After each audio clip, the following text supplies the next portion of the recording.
Let me introduce the first panel. The road ahead, cashless or less cash journey.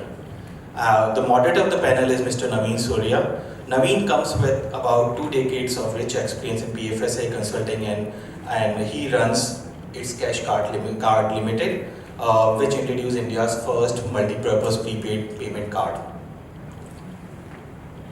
Naveen is also chairperson of Payment Council of India under the aegis of IAMAI, which brought the entire payment industry ecosystem under one umbrella to work in unison for larger national interest of making payments more seamless, digital and convenient to the masses, thus impacting financial inclusion positively. Naveen, may I have you on stage, please?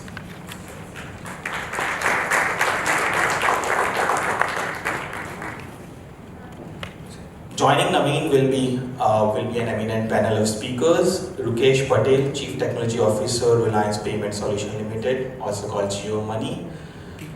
So Rukesh is a transformational leader with over 20 years of global experience in managing complex and mission-critical projects in wallets, payments, travel, and FMCG.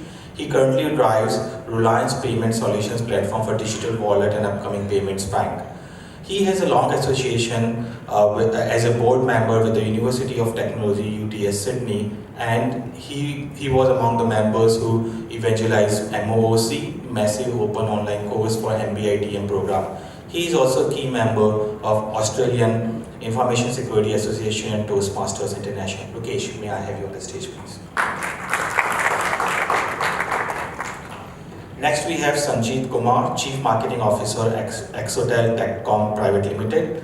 Sanjeet is currently the Chief of Marketing at Exotel. He has identified and created multiple inbound marketing channels in Exotel with strategic planning and efficient implementation. He graduated out of IITB.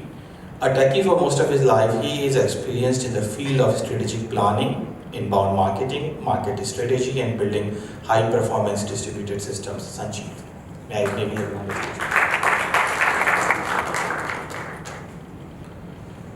Let me also introduce Anurag Jain, CEO of Pay1. He is CEO and co-founder of Pay1, a digital platform that connects retailers across India. He founded Pay1 in 2011. He is always thinking of new ideas and is consumed with the thought of how innovation and technology can change India's unorganized retail landscape. So Anurag, may we have you on the stage, please? So I hand over to Naveen to take the discussion forward. Thank you. So very interesting panel. I think we have market practitioners from two sides, both of them handling technology as well as physical domain, and then we have a technocrat here who's enabling all of us. So good morning to all of you. I think payment has been a passion for me throughout my kind of career in BFSI. So let me start with a very quick background about payments industry. I'm not sure how many of you are kind of generally aware or specifically aware about the industry. Can you see the hands up? You're very well versed with the entire ecosystem, the structure of the industry, the statistics, at least macro. I don't see too many hands, so maybe it's worth briefly talking about it. Okay. So fundamentally, cash still rules the country, right? We all keep saying that cash is the king in India, right? Somehow it seems to defy Darwin's theory of evolution. It keeps becoming the most responsive product to everybody actually reacts when they see it, at least in India, right? So demonetization, pre, post, everything, we all know that cash still is the king. Why do I say so? When it comes to payment, 90% of India's consumer retail payments, let me again specify, not wholesale, not corporate, but consumer retail payment are in physical. So we spend as consumers over 2.5 trillion, it used to be 2 trillion, but we are already jumping over, the spends increasing. $2.5 trillion worth of spends in the country. 90% plus of that is still in physical cash, even post demonetization. Which means it's a 10% ecosystem of digital payments, that's what we represent, many of us. And that also says that, okay, you have a huge opportunity going forward. Now this 10% today consists of fundamentally 3 products.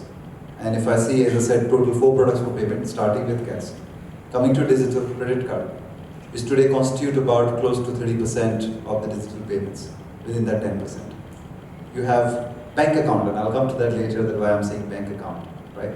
So bank account is another one which will constitute almost about another 40 to 50% of the remaining payment, and then you have about 20% which is driven by wallets, which could be a physical or a virtual or a combination or all kinds of innovative solutions.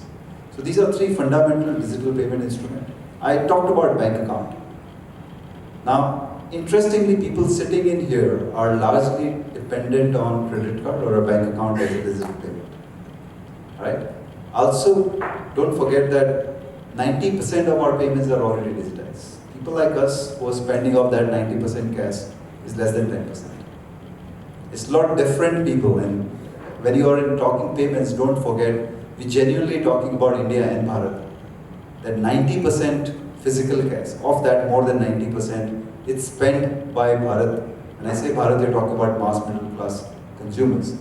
Very different than people like us who probably represent less than 2 or 5% of the demography of India.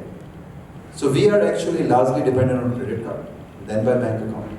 Bank account gives you option of debit cards, which is currently the fastest growing, also the most beneficiary in the demonetization, contrary to a lot of other beliefs.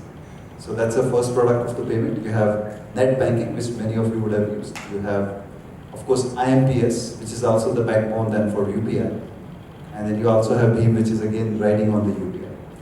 So while this is the structure of industry, the industry has been growing pre-demonetization between 30 to 50% of CAGR. I'm giving you a range across these products.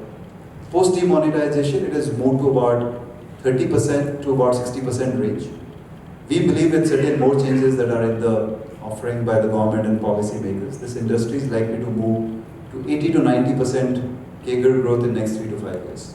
And there is an opportunity actually, if everybody works closely, to even drive it towards growth of 100% plus. So very few industries who are growing rapidly. Why they are growing? Because there is a push across the top to bottom. Now, fundamental problem, however, remains why cash is still king, because majority of the solution, even during this whole demonetization you heard, we're all trying to debit a bank account. So I joke these days that we actually like to jump on the same step with every time a new suits on. So you're trying to just jump on the same step. So you have UPI, you have BHIM, but fundamentally we are trying to debit the bank account. The problem is, in payments, if you have a credit card, just think subconsciously you will not use debit card. When it comes to money and payments, you're control freaks. The moment you do a debit to a bank account, you lose that control, your money is immediately gone. There are psychological issues more than the, let's say, process and the convenience issues. So you need to keep that in mind. There is a handful of audience of a 10% who's comfortable today allowing that bank account debit to happen only because of psychological reasons. And then there are other ecosystem issues, cultural issues, like tax, etc. So there are fundamental issues with debiting a bank account. Now, because of that behavior change, while we are trying to drive that change in that 10%, that's expanding. That's why you're seeing a growth. But it's expanding at a lot lesser pace.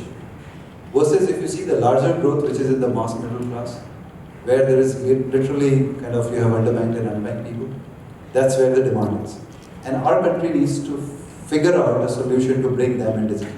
So that's a quick overview on some of it. Before I jump into more questions, I would request our panelists first to go one by one and briefly introduce about their company.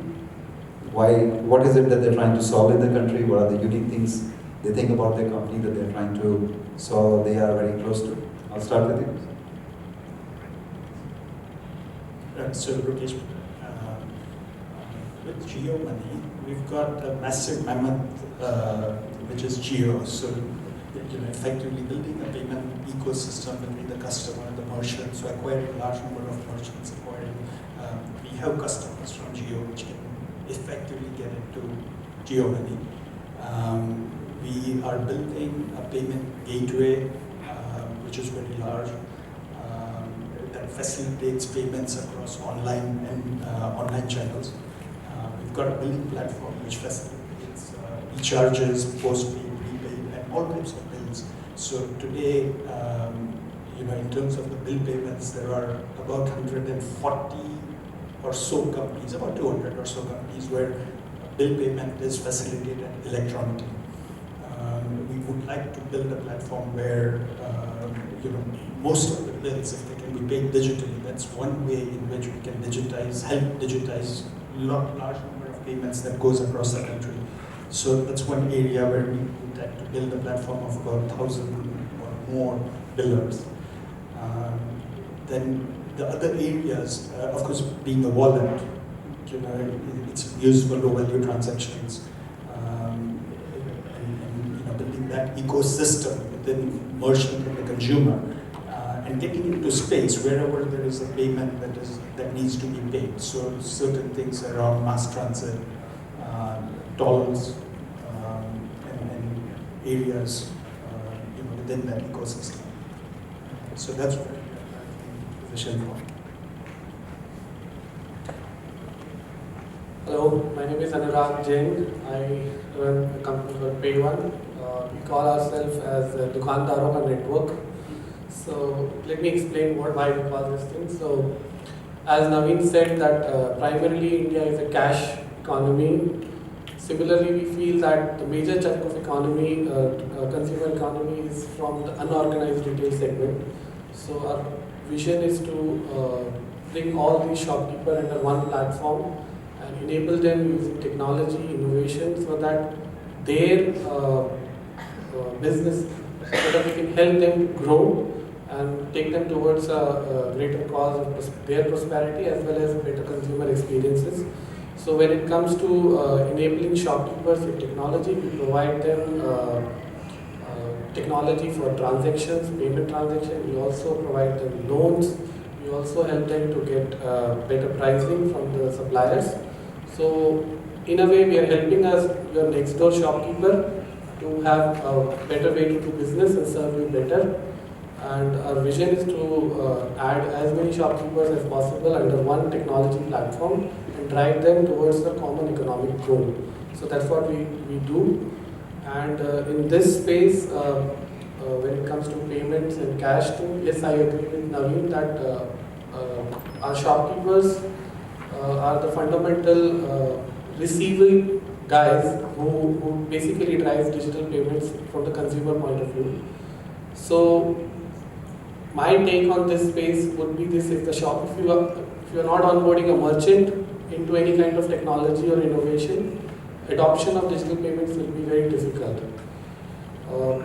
So we deal with merchants across India, and that's where we have a lot of understanding about this payment space, and I would like to contribute our views on this. Thank you. Hey, I'm Sanjit. I'm the kind of odd man out here, so I'm not from the payment industry. But Exodal does enable the payment BFSI sector very well.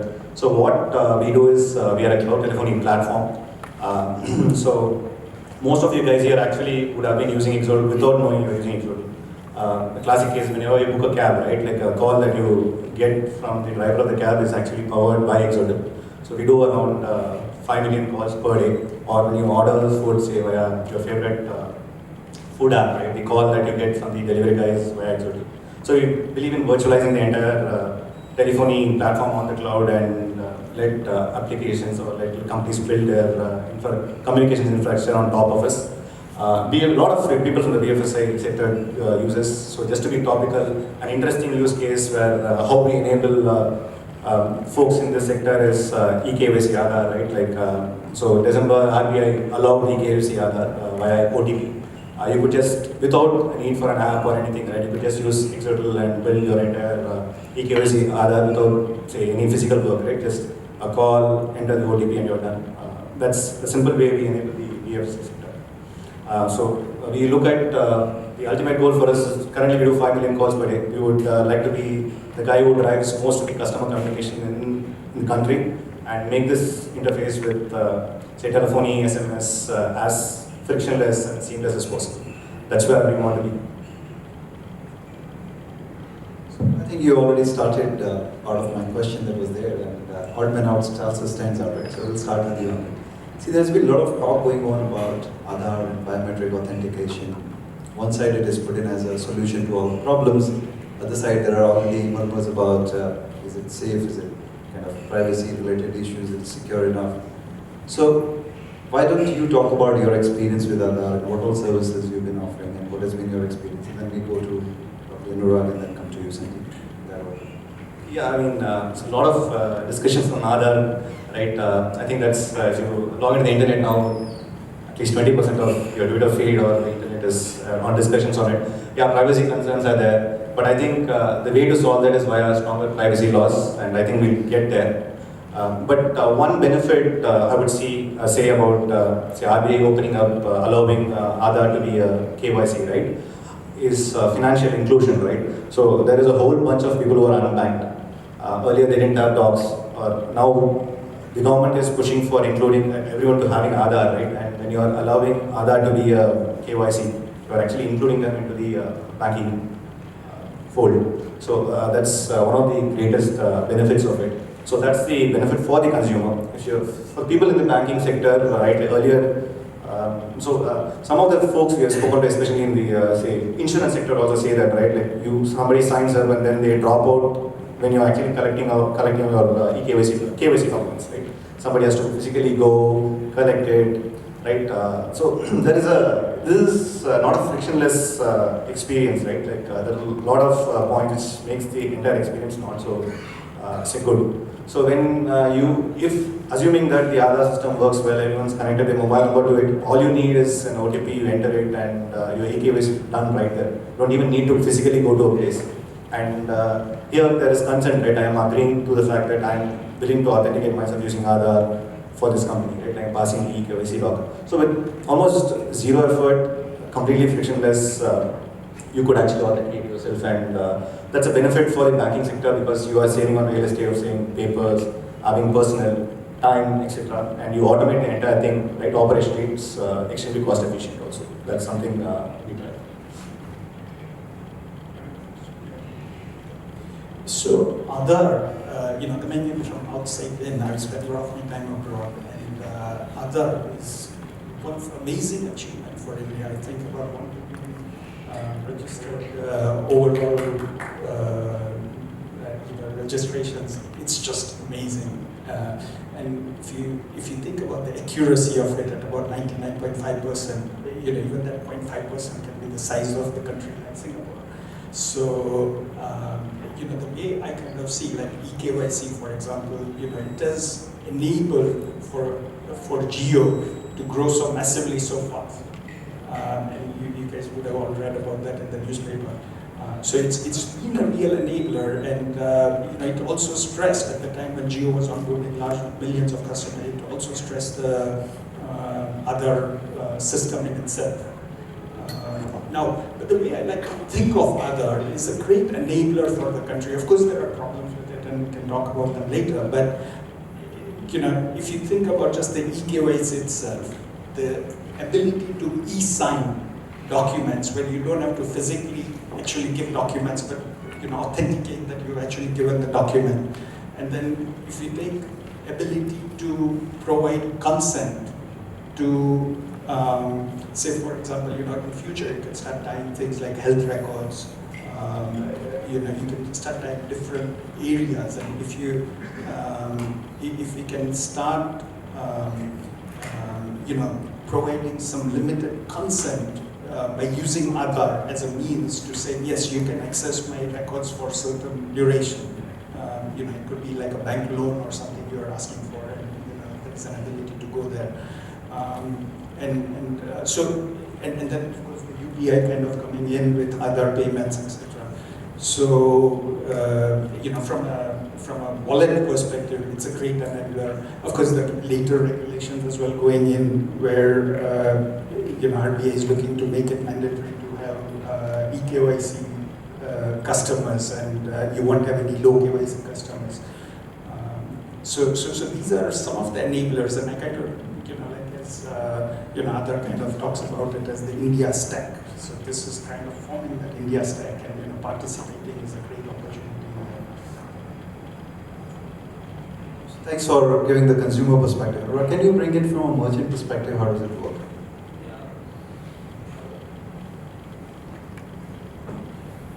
Yeah, thank you, Naveen.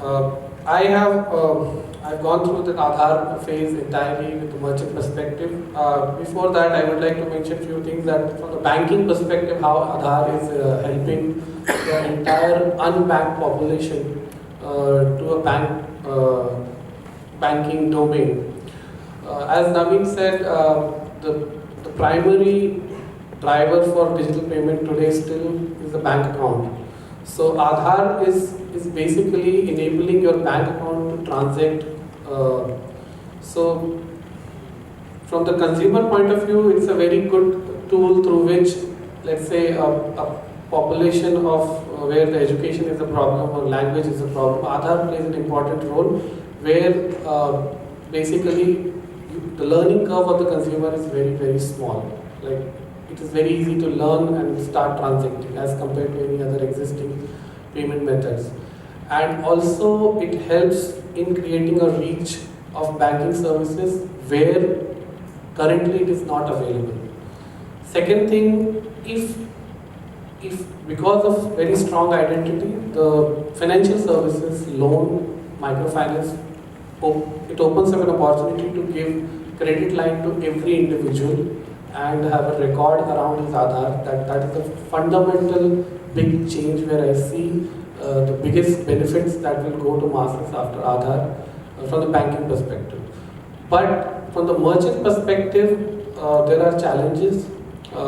Primarily from a merchant perspective, there are two things that is important. One is the speed of transaction and at the same time cost of transaction.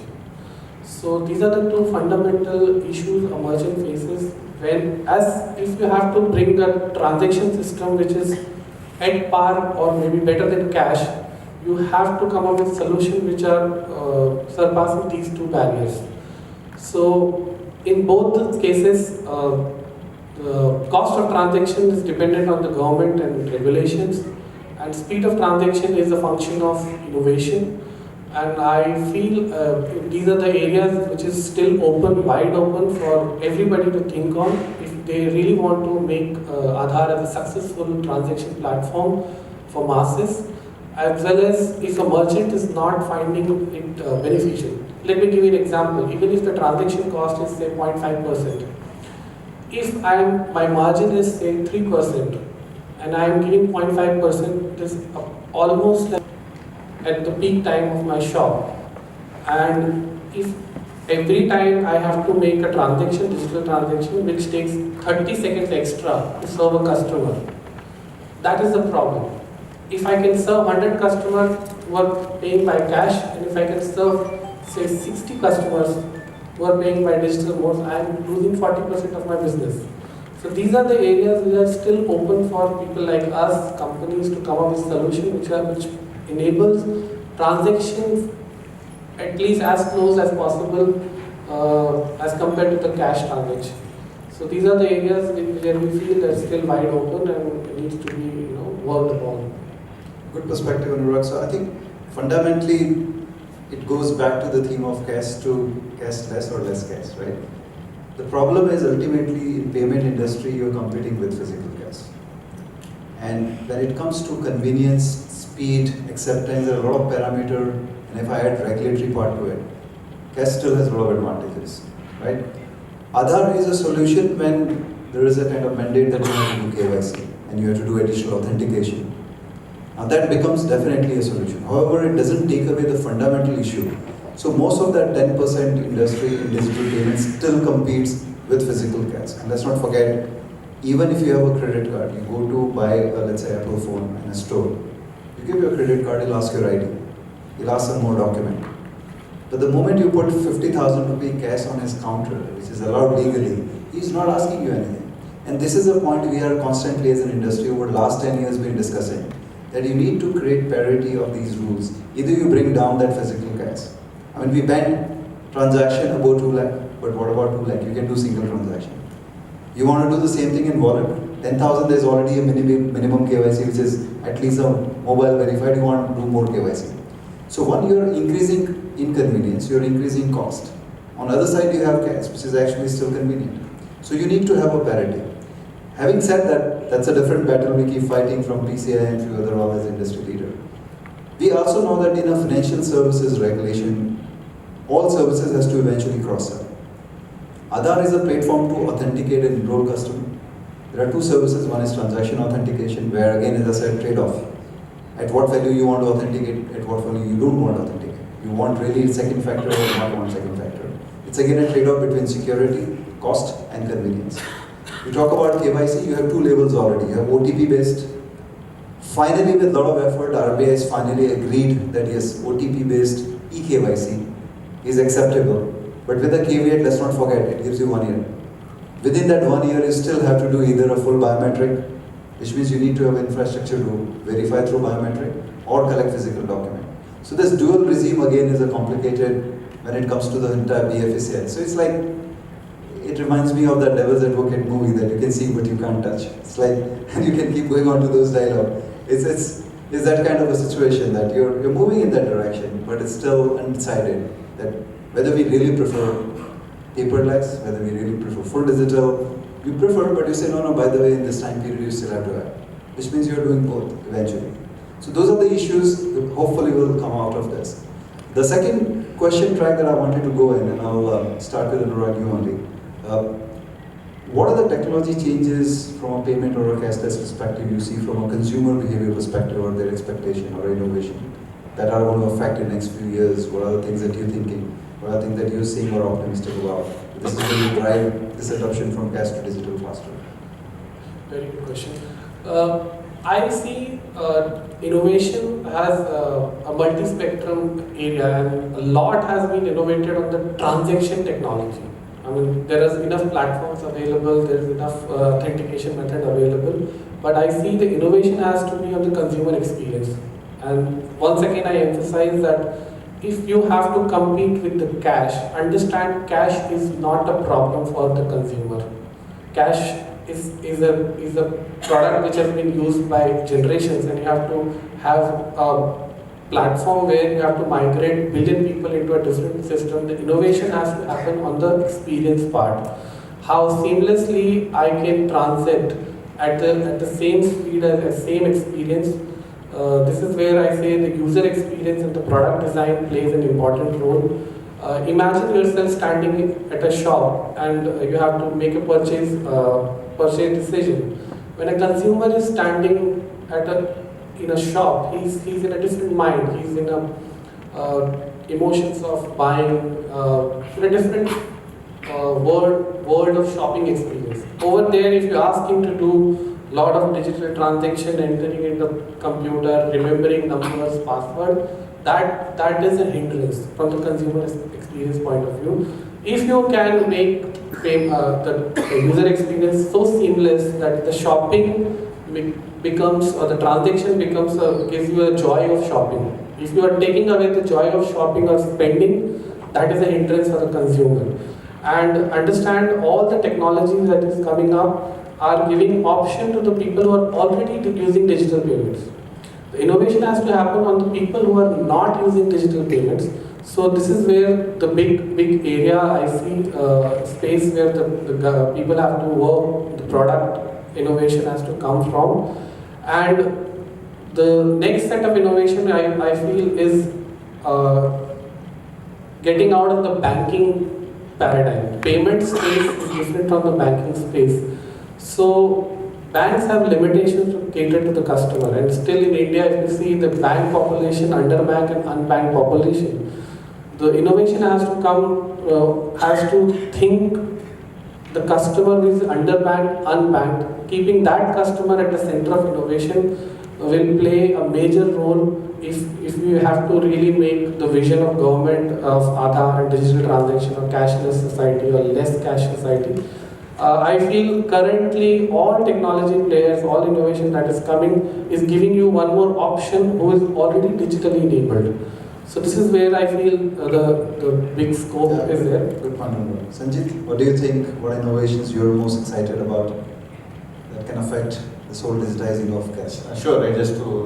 which one you are bringing next? Voice, I think, is the space that we should look at. I think voice is completely underutilized. So we all look at touch as the new interface, right? Like we have moved to a touch interface in the last 10 years. But I think the most intuitive, one of the most underutilized interface is voice, and especially Indians love to speak, right? And imagine a technology in which voice is well recognized and people can banking is only one field, right? Like voice can enable a lot of fields. Right? People have no friction, right? They can start using things like that. But it's one of the most toughest engineering problems in the world. Just to give an example, when everyone uses Google voice search, right? Like for that to work, Google actually ran a covered feature. What they did was they used to have a helpline which they would people used to call and ask, like just where they used to ask, say, how do I purchase this? How do I go to this place? All they were doing indirectly was collecting voice samples, and that for them to master it, it took 6 years. Right? India is even more complicated, but especially with the languages, with the accents, it's an untapped industry. At Exodal, we have tried this. We use voice detection for closed samples and works, but with the languages and accents, it's still a very, very tough problem. And I think a lot of innovation will happen in this space. There are a lot of companies that are trying to do this. If we can look at it from that angle, right, and make things easier, even in the banking sector, right? Like as you said, voice is one, touch is one, and I think that's an untapped market, and we'll see a lot of traction there going forward. Very interesting. So it reminds me of a lot of hello Google or Amazon Echo. Well, half the time I say sorry, I don't understand that. I think we still have a problem. So, what do you think? Jio has been at forefront of a lot of innovations. What do you think are likely to change consumer behavior and experiences? Right. So, see, the way I kind of see this ecosystem and real problem to solve in terms of making digital payments is, and the problem that we have is around behavioral change, which you touched on just earlier. How do you make that behavioral change so that the customer is more incentivized to pull out a digital mechanism of payment? Well, that's one of them. Yes, absolutely. As opposed to use cash to make the payment. And I'm very passionate about the whole behavioral aspect of having the customer use digital form of payment. The problem that I see and what I try to kind of solve, at least within my company, is around don't give the customers the jargon of the technology itself. Like everybody in the room, I believe today, knows everything about NEFT, RTGS, IMPS, UPI, because this is the jargon the industry is teaching the public. And this, what I feel, is the biggest drawback, or culturally we need to change. I mean, this needs to be within the payment industry, within the banking industry, but not out there in the public. When we go out to the public, all the public is interested in is, I want to make a payment. I want to make a certain amount of payment. You tell me, based on the time of the day, what is available to me and how much it's going to cost me, and I'll choose. I don't need to know all these complexity around, different things that are going on. So this is one aspect that we are absolutely trying to change. The other areas that, which Anurag kind of mentioned is, when you are at a merchant, it's the timing cube. Like how many of you would have felt that when you are, in front of the cashier, it's too much mucking around with the telephone. You might always just pull out a card, or you might just say, cash is just easier, I'll just pay cash. So this is where we need to really innovate and, again, incentivize the customer, maybe have separate lanes for digital payments, also the experience on the wallet and stuff, mucking around with it. I mean, people might find it difficult. I don't know how many of your room have the same experience. So it's about simplifying, like using tap and pay. So, I come from, I spend a lot of my time in Australia, and tap and pay is everywhere. You just pull out your card, and wherever you go, you just tap and pay. And whenever the limit crosses certain threshold, it asks you for a pin. Otherwise, it's frictionless. So that experience that we need to be really focused on is around the frictionless payment. How do you make, and you can, like Uber experience is what I guess everybody will relate to. You just hail a cab, you sit in it, and you walk out. You don't really worry about payment. So it's that experience that we need to create in all areas where customer doesn't really have to worry, and that could, as we get into that behavioral aspect of it, it will incentivize the customers, I believe, more into using digital form of payments. And the other area that I really believe is the gamification. Now, I don't see within the industry, a lot of gamified ways of payments. As we bring in gamification, again, it should incentivize customers to, start pulling out digital form of currency as opposed to. Absolutely valid points, Rukesh. I think it's ultimately about. Sure, go ahead. Sometimes we always look at what technology can make it easier. The other way to look at this is to see what technology people are comfortable with and see if you could enable them in the technology.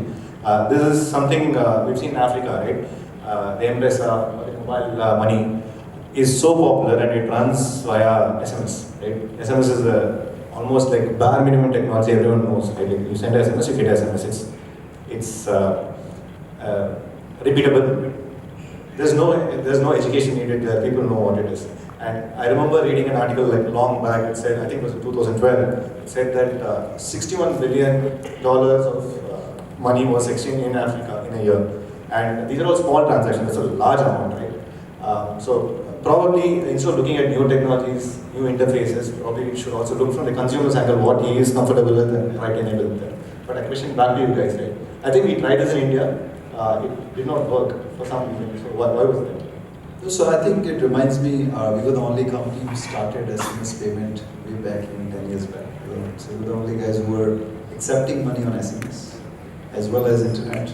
That time it was only credit card which was getting accepted everywhere, on voice, all three. I think the challenge was again going back to the experience. The problem is reliability of, it's very simple thing if I'm standing at a counter. So there are two kinds of a transaction. One is a remote transaction when I'm sitting at home. I'm doing a recharge by sending an SMS. These days you do through app. If you don't have app, you can do through SMS. You can wait if SMS does not come.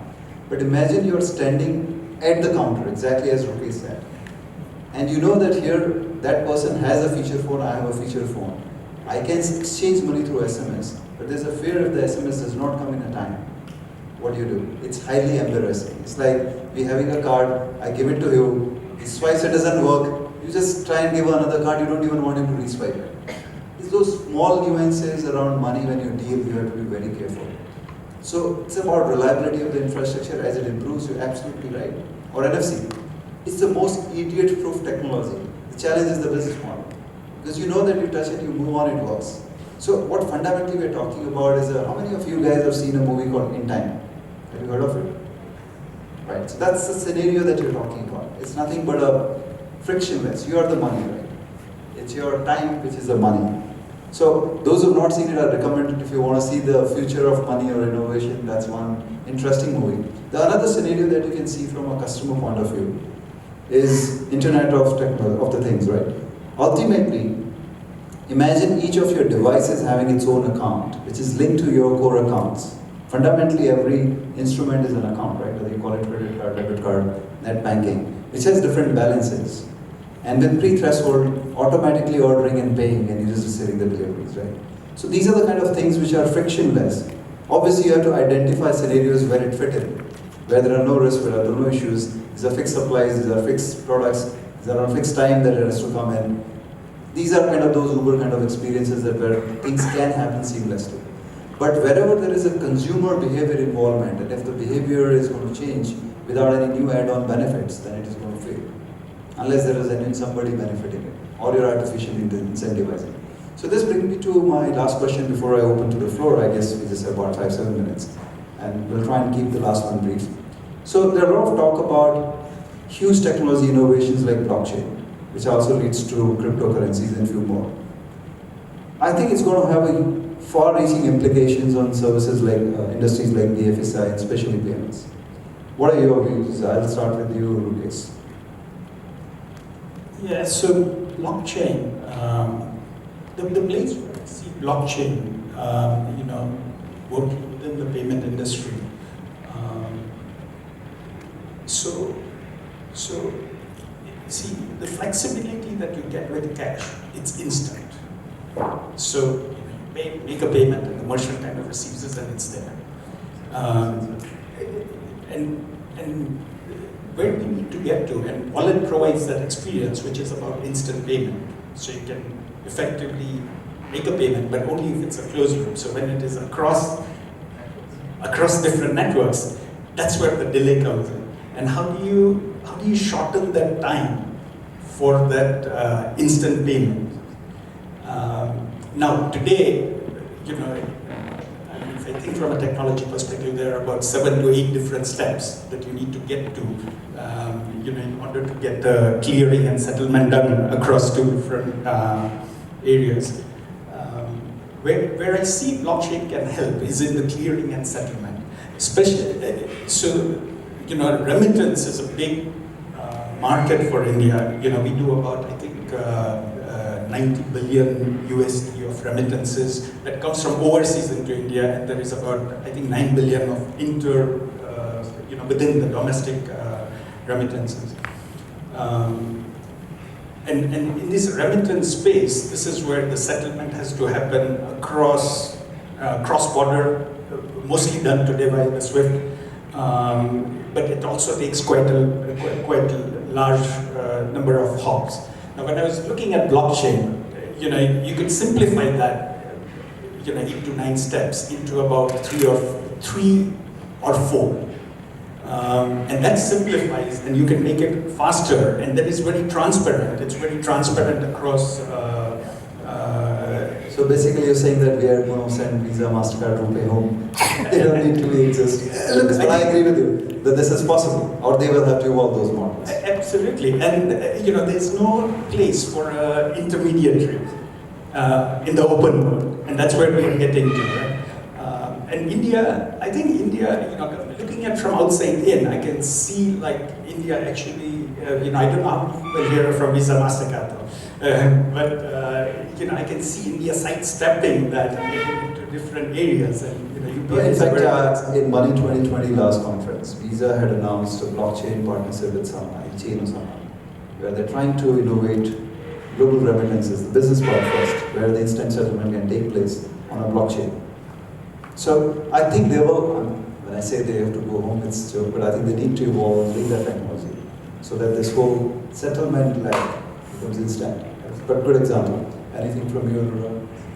So I see a great value from these cryptocurrency and blockchain and things like Bitcoin inspired currency.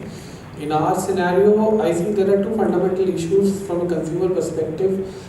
One major barrier in Indian cultural, social system is the privacy of the payment. People want to spend in places where they don't want to make that transaction visible to anybody. That is the biggest barrier for converting from cash to digital economy. And I think this cryptocurrency, and if there is a security around transaction, a lot of people will make many of their transactions using digital payments. The biggest hindrance is that I don't want to keep this transaction on record for various reasons. So that is one thing that can be solved with this thing. Other thing is the settlement cycle. We work in a traditional kirana store kind of setup. Our network is something like that. The rolling of money plays a very important role. I get money, I roll. If I am a shopkeeper, I have, let's say, 1 lakh rupees working capital. I don't want to hold that money for 1 day or 2 days to settle into my bank account, because I can roll that money to another hop of my wholesaler or supplier. If that money paid to me digitally is available to me immediately, it is value for me. So if the newer technology can solve the settlement cycle from the consumer point of view, because from a shopkeeper perspective, if he, let's say, buy a product of, say, morning, let's say he buys milk, and in the evening he sells it off, let's say, he makes, say, 5%. If that money is not available to him, he will lose that 5%. So that rolling, if somehow it can be reduced by these technology innovation, that will be a big plus for the adoption of digital payments. So I see these are the 2 areas where these kind of technologies can play a very important role. One is the privacy payments, and other is reducing the settlement cycle. regarding this question, I'm more a spectator watching it rather than that. Like, if you look at it, Bitcoin, blockchain are some of the most disruptive things that seem to have come in the financial recent times. So it's exactly, when you read about it, it's open, some of the points that you said, right? You know what is exactly happening. It cuts down the cycle, right? So I'm more of a spectator in this, but the question is, how does regulations and the government do blockchain and Bitcoin? So I think first of all, RBI regulation on Bitcoin has been very clear. And Bitcoin is not kind of a currency, it's more like a stock market script or a commodity. Let's first understand the difference. It's not a currency, it's more like a commodity, right? Because it has a limited supply. It doesn't work on currency monetary system principles, it works more on a stock market principles. It has fixed supply. But the concept is actually very valid. We keep fighting that you need a product to fight cash, which is powerful than cash. There is one limitation in cash despite a lot of advantage, that it doesn't work in digital environment. Now imagine the same currency, it has ultimately a number, right? If that is digitized and it's also traceable at the back end, but not at the front end. And if that is issued directly by Reserve Bank or Finance Ministry, because Ministry issues coins, so it can be issued directly by them. RBI issues notes, so they can choose to issue this. If all of you have a digital currency issued by the government, the way they issue physical, on a blockchain, where it is instant settlement, gratification, acceptable on any devices, interoperable, I think that's a solution. The problem is fear of unknown. We again from PCI and I personally has been fighting this issue that this seems a big mindset change, but our country, when we are at a 90% problem, we need this kind of a radical solution. While I have nothing against UPI, BHIM, all of them are good solutions, but you need a very big radical move like this to really jump from 90% to at least 50%. So I think with that, I'll just, if we have time for 2-3 minutes, we can have 1 or 2 questions. Otherwise, Nathan, how much time do you have? Yeah, I think we can have A couple of questions. So I'll request somebody to give a mic and if you can introduce yourself, your name, organization, and then whom the question is addressed to. There's a mic here. You can start. Start with the gentleman at the back.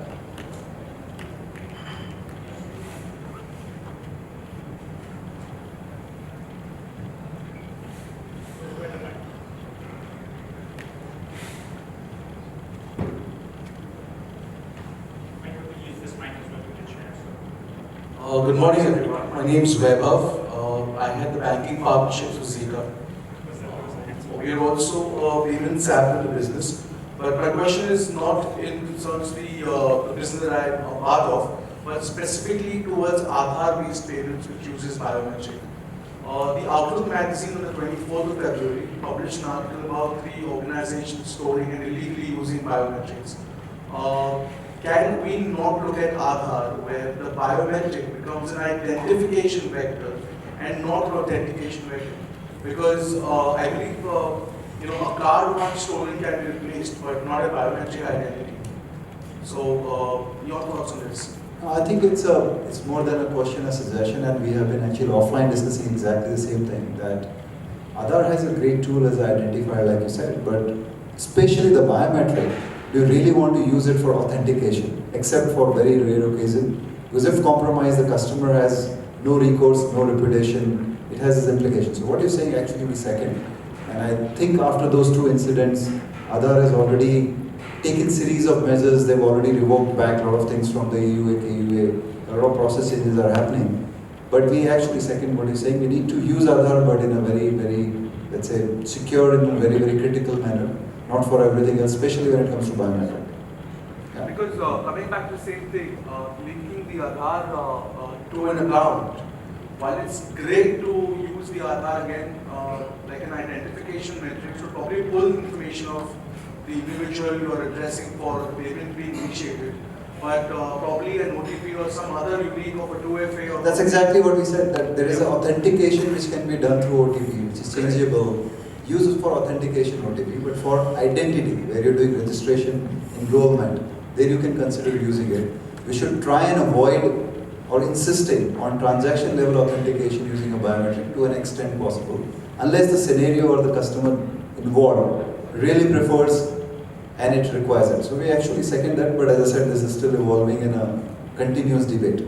Yeah. So you think I think we should have offline discussions, more like a discussion. So I would like to get others to have an opportunity to ask questions. Probably catch up. Sure. Right.